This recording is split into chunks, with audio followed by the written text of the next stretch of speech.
Bonjour monsieur. Bonjour Arthur. Monsieur, quel magnifique cadre pour se reposer. En effet, c'est un endroit agréable pour se reposer et aussi pour travailler. C'est vraiment agréable, mais pour travailler, ce n'est pas facile.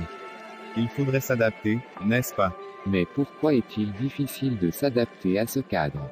Justement, comment parvenir à s'adapter? C'est ce qui me bloque pour aller de l'avant. Je comprends, et voilà donc l'occasion pour discuter de cette compétence. La capacité d'adaptation. C'est quoi la capacité d'adaptation? La capacité d'adaptation, c'est ce qui permet à un individu de faire face à une situation changeante et évolutive. Cela signifie qu'il faut s'adapter en toutes circonstances.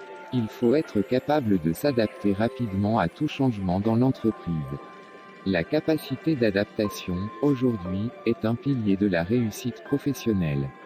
La capacité d'adaptation, une qualité professionnelle très appréciée par les employeurs. En effet, cela veut dire avoir la capacité à s'adapter à des situations variées et à s'ajuster à des organisations, des collectifs de travail, des habitudes et des valeurs propres à l'entreprise. Monsieur, c'est très délicat de modifier nos habitudes et nos réactions face au changement. Oui, je comprends, mais c'est sans doute parce qu'elles résultent d'émotions. C'est parfait, mais combien sommes-nous réellement à maîtriser leurs manifestations? C'est là tout l'enjeu de savoir s'adapter en toutes circonstances. Ah, et comment? En vous permettant d'identifier vos propres émotions et celles des autres. Et de répondre de façon appropriée à tel ou tel comportement constitue l'un des socles de la capacité d'adaptation. Ah, ok. Face à des changements permanents, comment parvenir à s'adapter?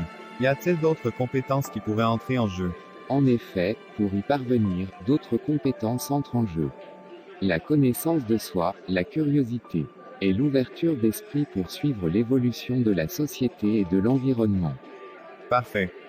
L'affirmation de soi pour protéger son intégrité et sa santé dans une période d'instabilité, ce qui implique de prendre soin de soi. Et enfin, la capacité d'apprendre à apprendre qui permet de rester en contact avec l'environnement en permanence. Si je comprends bien, tous ces changements constituent des opportunités pour se remettre en cause, prendre soin de soi, apprendre d'autres modes d'organisation. Oui, apprendre d'autres modes d'organisation de travail, c'est déjà une façon de s'adapter au changement. Le changement des nouveaux modes de communication, de travail et d'apprentissage. Aujourd'hui, avec ces changements subis, c'est par exemple la formation en distanciel et la digitalisation. Oui, c'est exactement ça, d'où la nécessité de s'adapter au changement en toutes circonstances. Monsieur, vous savez qu'il est très difficile de s'adapter à tout changement. Dans ce cas, il faudrait, au préalable, bien comprendre ce qu'est le changement. En période de changement, sa communication ne suscite pas instantanément une adhésion. C'est pour cela que nous avons du mal à adhérer au changement. Je comprends mieux ces notions.